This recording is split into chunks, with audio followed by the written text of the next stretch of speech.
Seltzer Kings podcasts. This episode is brought to you by Cologuard. Do you know what's really scary? Not screening for colon cancer when you turn 45. The Cologuard test is non-invasive, requires no special prep or time off work, and ships right to your door. In just 3 simple steps, Cologuard takes the scare out of colon cancer screening. If you're 45 or older and at average risk, ask your healthcare provider about the Cologuard test. Cologuard is available by prescription only. Learn more or request a prescription today at Cologuard.com/screen.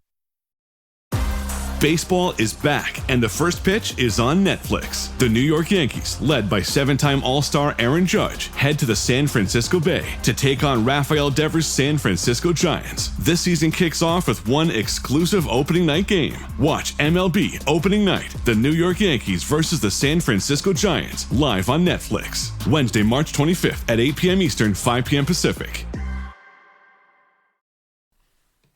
Oh, please, Gavin, your idea of a psychedelic experience is trying Darjeeling instead of Earl Grey.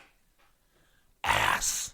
The following podcast contains... What the f*** you do that for? Hey, that was... Don't squeal. What are we? Werewolves, not squirrels. Explicit language.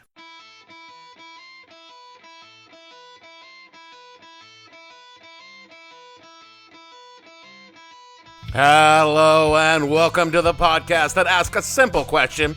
When they told you not to take the brown acid, and you took the brown acid anyway, what the hell were you thinking?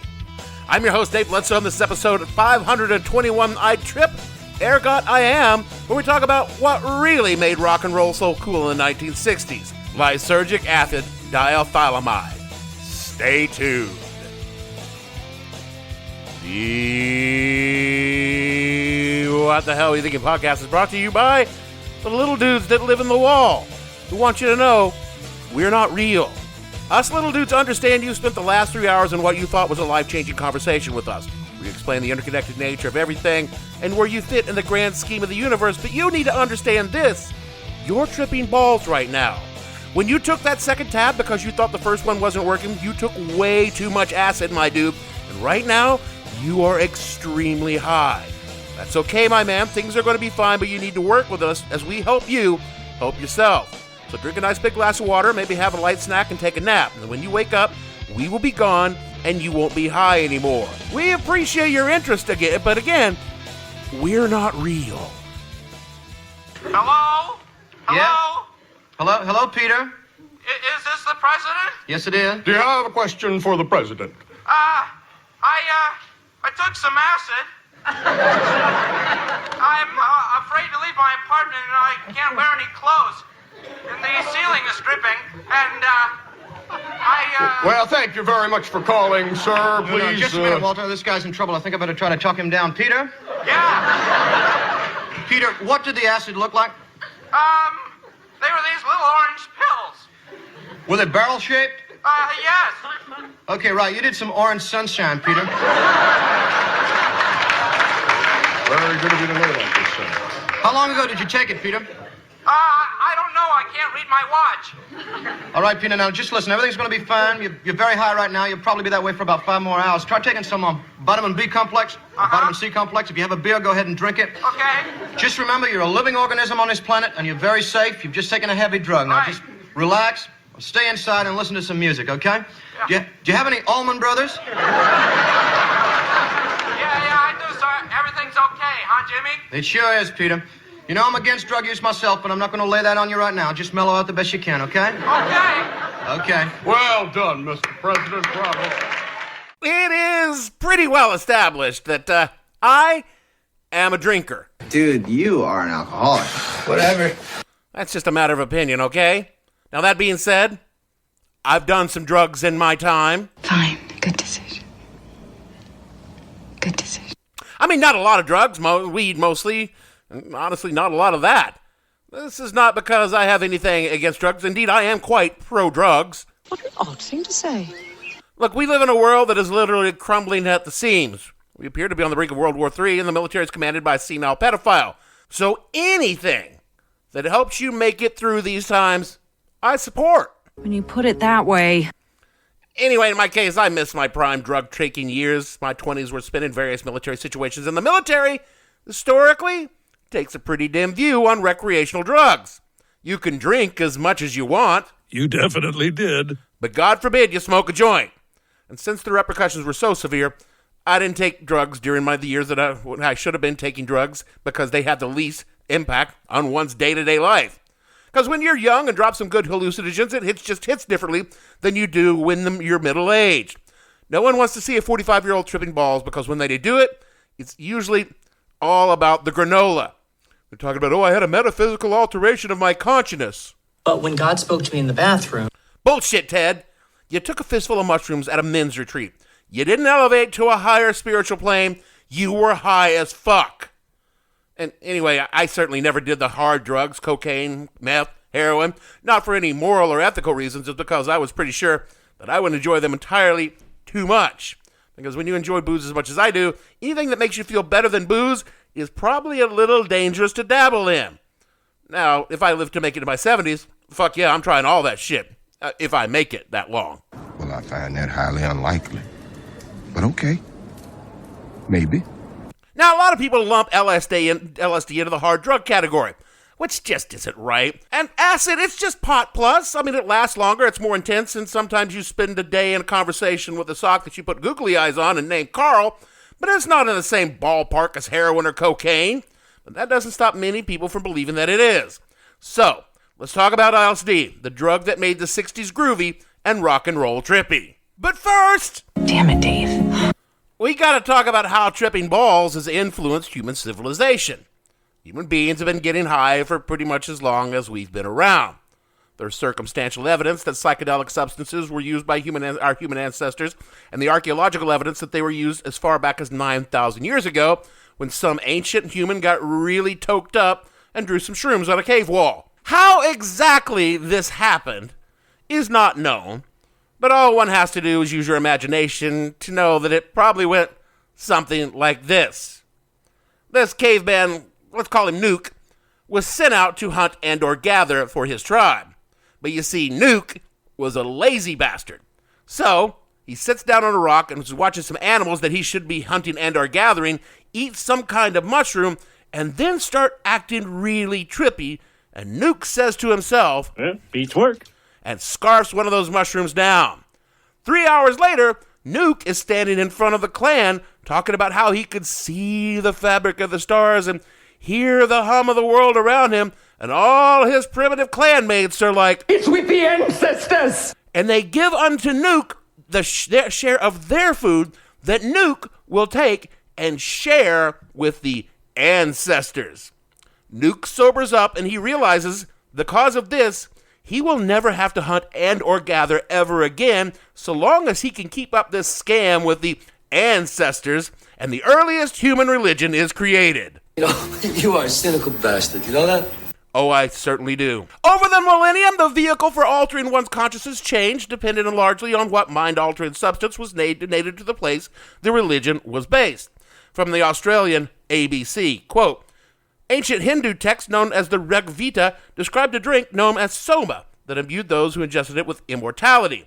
While the original recipe of soma was lost long ago, some historians believe that the brew contained psilocybin, the active compound in magic mushrooms. According to classicist Brian Muraescu, pilgrims to the spiritual capital of the ancient world, the Temple of Eleusis, now in modern-day Greece, would experience visions after drinking a potion known as kaioken. It's now thought that this potion was spiked by ergot, the same grain-based fungus that produced LSD. And Muraescu argues that this tradition carried over to early Christians, who he believes included psychedelic sacraments in their ceremonies. Wine jars discovered in the ancient pharmacy near Pompeii reveal traces of brew containing opium, cannabis, herb henbane, a hallucinogenic plant, and the bones of lizards, dating from 79 AD, when the first Christians were active in the area, unquote. Yeah, you know what? Maybe Jesus wasn't walking on the water, but maybe, just maybe, his boys were tripping balls on lizard bones and he was just standing in a puddle. So cool. Praise Jesus. Today, many people take anything from peyote to ayahuasca to get closer to whatever they're calling God that particular week. And for most of the time, it's harmless and harmless activity and can actually be therapeutic. But one should keep in mind that whatever people see when they're stoned out of their gourd is actually coming from inside their gourd. No one has actually seen God, no matter how much acid they've done. Just some people who are really, really high. But we're not here to talk about Jesus. We're here to talk about Lucy. Lucy? Lucy who? Lysergic acid. It's the byproduct of ergot, a fungus that grows wild on grass seeds, particularly those in the rye family. The fungus is endemic worldwide, and usually it's not a major problem. But when the seeds are left in a damp environment, the fungus goes buck wild and spreads unchecked, particularly when said seeds are stored in mass, like in a granary. When consumed by, say for example, a medieval peasant, it causes a disease called ergotism. The diseases cause all sorts of nasty effects, convulsions, vomiting, diarrhea, and gangrene, because it cuts off blood flow to the extremities and causes them to rot on the body. That sounds horrible. At the same time, an increasing mania overtakes the victim, leading to erratic behavior and violence. The disease is named St. Anthony's fire for the burning sensation caused by the extremities and is documented as far back as the 3rd century BCE, but is certainly older. It's blamed for a number of strange occurrences in history, the dancing plague in France, and even the Salem witch trials. It is also the active ingredient of the drug LSD. So dying of ergotism is pretty much the ultimate bad trip. These days, the fungus is managed through varying methods of agriculture and easily identified, so it poses no real threat to human life except in the most remote locations and the direst of circumstances. But I hear you asking. No one's asking. Dave, how the fuck did this become a groovy drug that makes music sound better? Well, in 1938, a Swiss scientist by the name of Albert Hofmann was working in his lab in Sandoz Pharmaceuticals in Basel, Switzerland. Basil, whatever the fuck that's pronounced. He'd been growing the ergot fungus to see if there were applications for making a medicine, and in 1938 was able to chemically recreate the active ingredient of the fungus lysergic acid. He envisioned it being useful to stimulate circulation and respiration, but wasn't able to make that work, so he set it aside and worked on other compounds. Oxycontin. Meth. While World War II raged around him, Albert and the rest of the Swiss chillaxed and lived the easy life by financing Nazis and hiding their stolen Jewish treasures for them.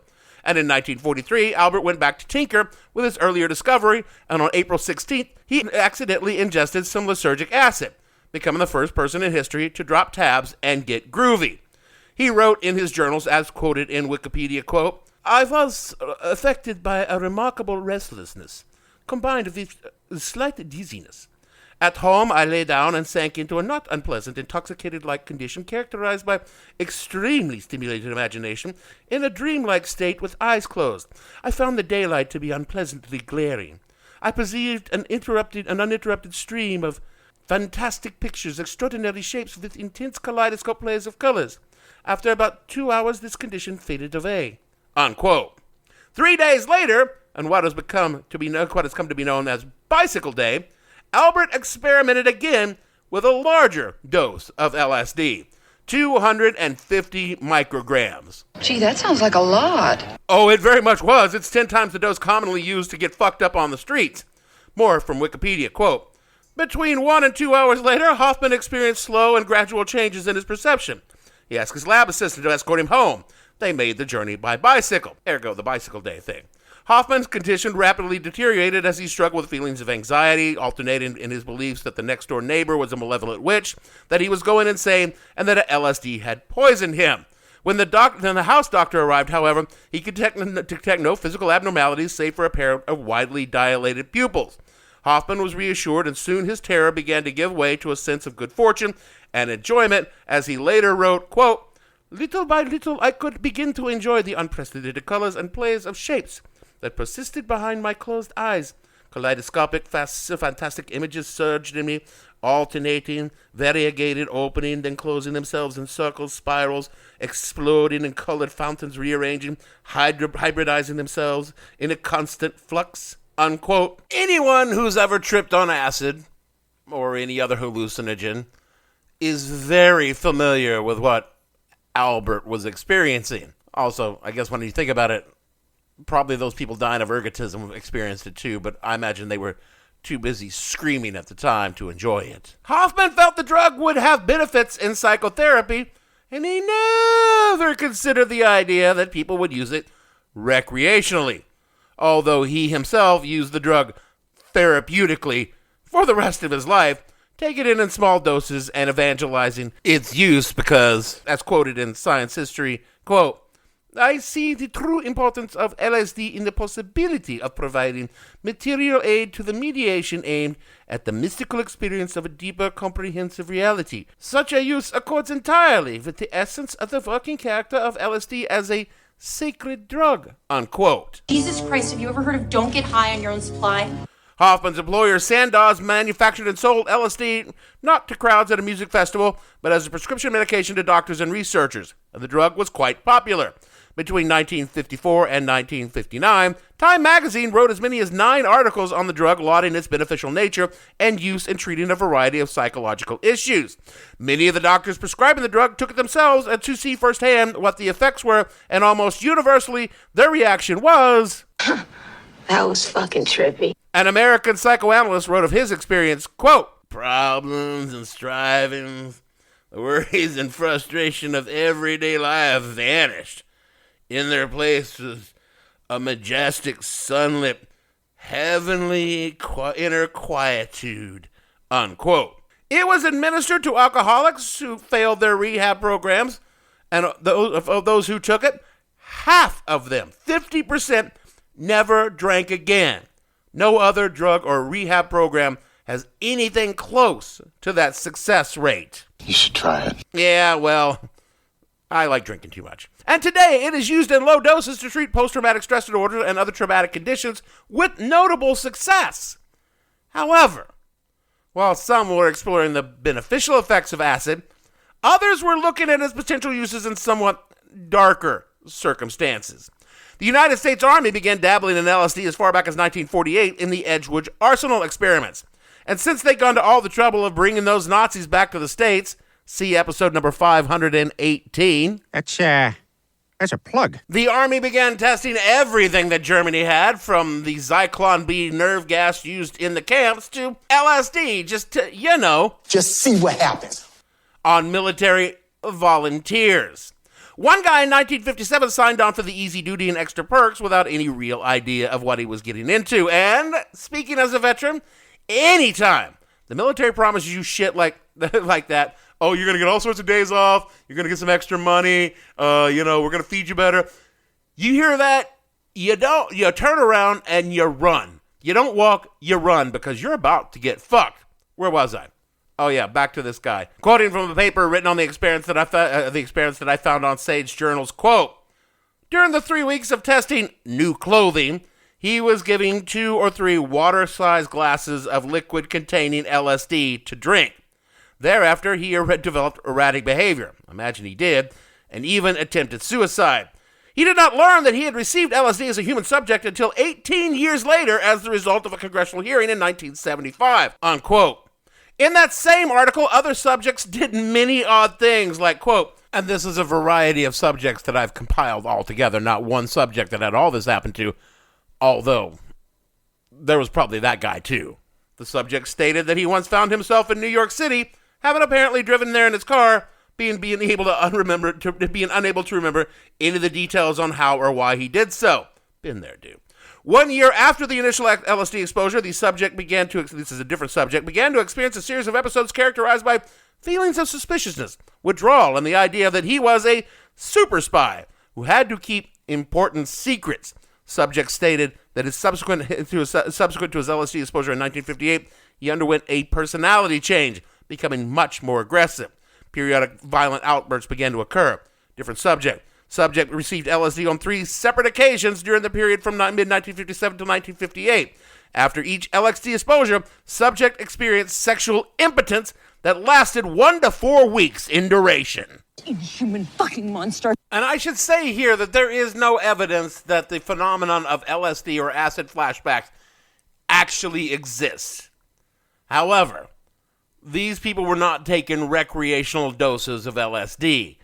They were taking military doses of LSD that were massively more than what you would take at a Grateful Dead show. So if there is such a thing as an acid flashback, these are the fuckers that would get them. Also, it's one thing to have quote-unquote volunteers participate in your test, but what happens when you run out of quote-unquote volunteers? Well, you simply drug people without telling them. From an article in the New Yorker, quote, Army intelligence officials began discussing the desirability of covertly dosing people with LSD during actual interrogations. The intelligence officials expressed concern that such cases, LSD coupled with stress of a real interrogation, could cause chemically induced psychosis in chronic form or other permanent adverse effects. In the end, the intelligence command agreed to the interrogations so long as the conditions were carefully controlled and the subjects were not American, unquote. But you see, the CIA had the lock on secretly drugging Americans. I do love America. In 1953, the Central Intelligence Agency bought 10 kilograms of LSD, enough acid for 100 million doses. Why did the CIA need all that acid? Well, they were working on a little project called MK Ultra. Now, MK Ultra wasn't just acid tests, but a whole series of horrific experiments on unwilling and unaware subjects from the U.S. and Canada, carried out in hospitals and universities by doctors and researchers based on Nazi research. Of course it was.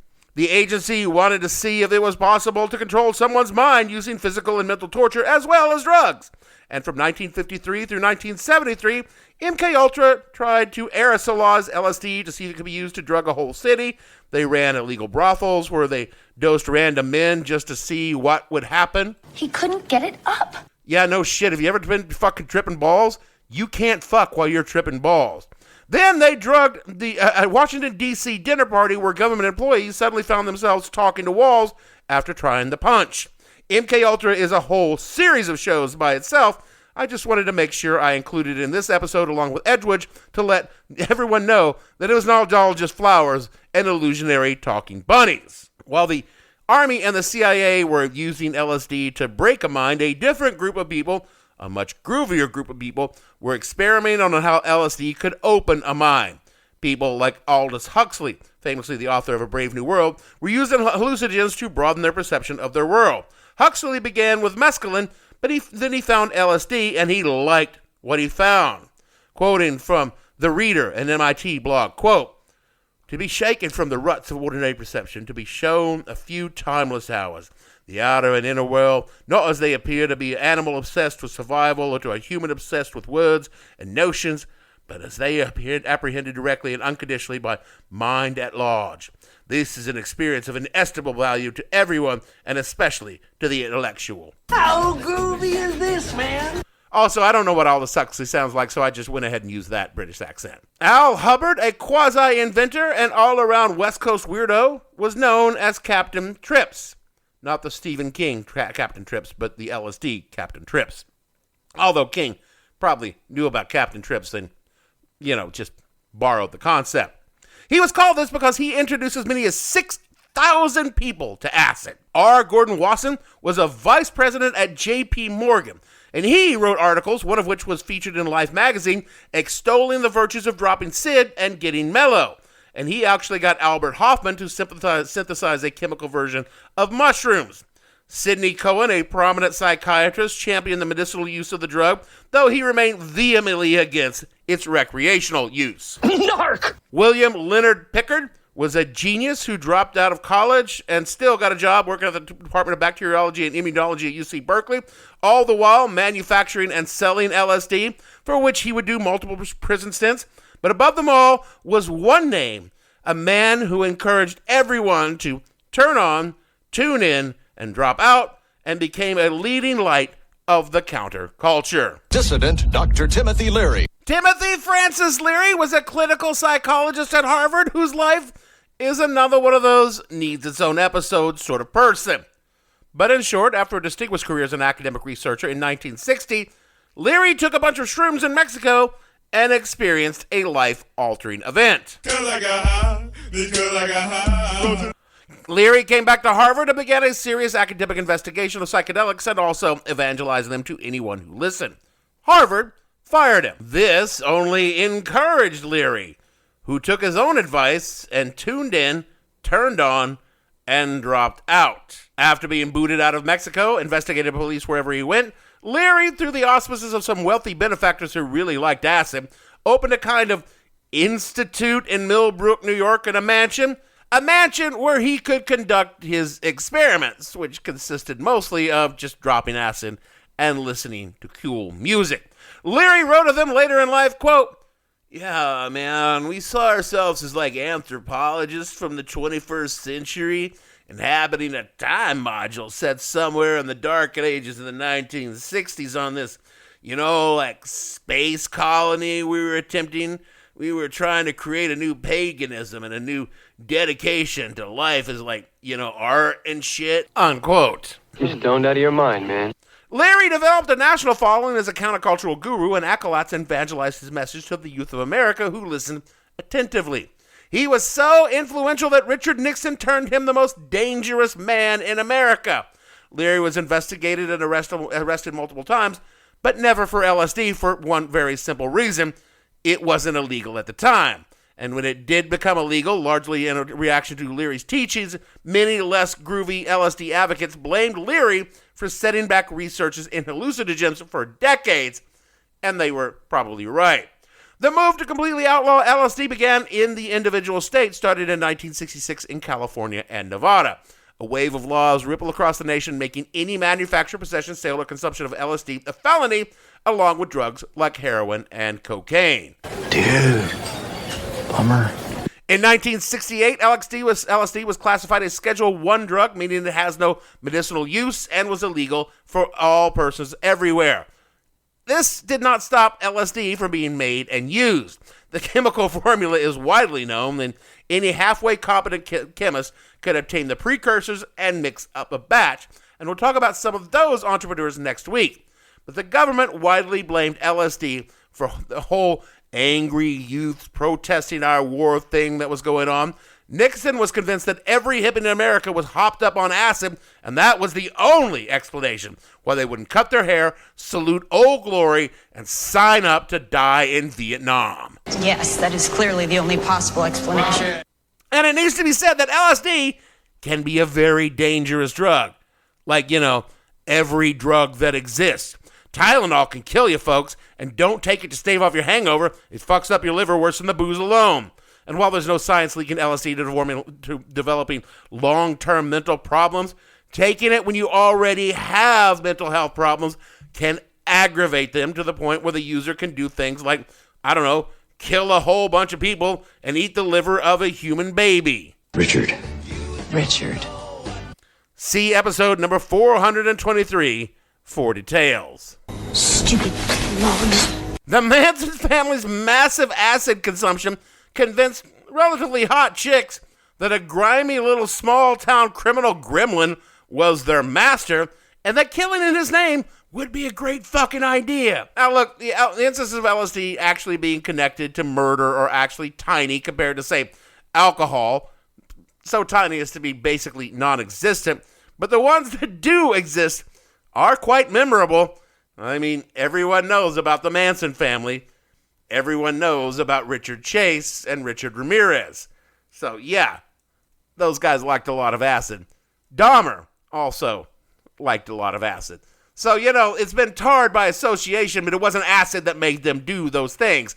It was the fact that they were already fucked up. The acid just didn't help. So everyone agrees that taking acid while your brain is already different, including being under the age of 25, is not the best idea and should definitely be avoided, although most of us took acid under the age of 25. But for the rest of us, when used in moderation, about the worst side effect to taking acid is writing a song like, Yellow Submarine, and then letting Ringo sing it. Wherever Bud goes, his harmonica goes with him. It's a pocket full of soul. Now he's living with prostate cancer. He asked his doctor about Xtandi enzalutamide. Xtandi 40 milligram tablets treats men with prostate cancer that has spread to other parts of the body and responds to a medical or surgical treatment to lower testosterone. Xtandi may cause serious side effects: seizure, a brain condition called PRESS, allergic reactions, heart disease that can lead to death, falls and bone fractures, swallowing problems, or choking that can lead to death. Stop Xtandi and get medical help at once if your face, tongue, lip, or throat start swelling. Tell your doctor at once if you faint, have a seizure, quickly worsening headache, decreased alertness, confusion, vision problems, chest pain or discomfort, discomfort, or shortness of breath. Xtandi can cause harm to an unborn baby or miscarriage. Use birth control during and 3 months after Xtandi. Common side effects include muscle and joint pain, feeling unusually tired, hot flashes, constipation, less appetite, diarrhea, high blood pressure, bleeding, falls, fractures, and headache. Talk to your doctor and visit Xtandi.com. Instagram teen accounts have automatic protections for what teens see and who can contact them, plus time management tools. And Instagram will continue adding built-in safety features to help create age-appropriate experiences. Learn more about teen accounts and Instagram's ongoing work to protect teens online at instagram.com/teen accounts.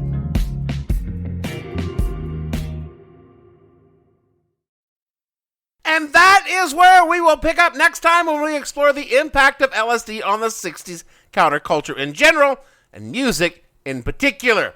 That's what I was going to talk about this week, but then I realized that I could get 2 shows for the price of one topic. And then, boy, do I have some colorful characters to tell you about when we get there in 2 weeks. Speaking of colorful characters, rate and review us wherever you get your pods so others can find us, take a listen, and say, wow, aren't you a colorful character for suggesting this show? Kick us a buck at patreon.com/whatthehellpodcast. We promise not to spend that money on drugs. Whiskey, on the other hand. Do all the things Jeremy tells you to do in the closing credits, otherwise he won't talk us down the next time we have a bad trip. So for me, Dave, sometimes the lights are shining on me, Bledsoe, producer. Lately it occurs to me, Gavin, and all the fictional ergot riddle peasants on the show, we want to say, it has indeed been a long, strange trip, and we would like to get off now. And we'll see you all in 2 weeks. What a long, strange trip it's been. What the Hell Were You Thinking stars Dave Bledsoe and features Gavin St. James and several fictional minions. The show is produced by Kimberly Steele and a part of the Seltzer Kings podcast network.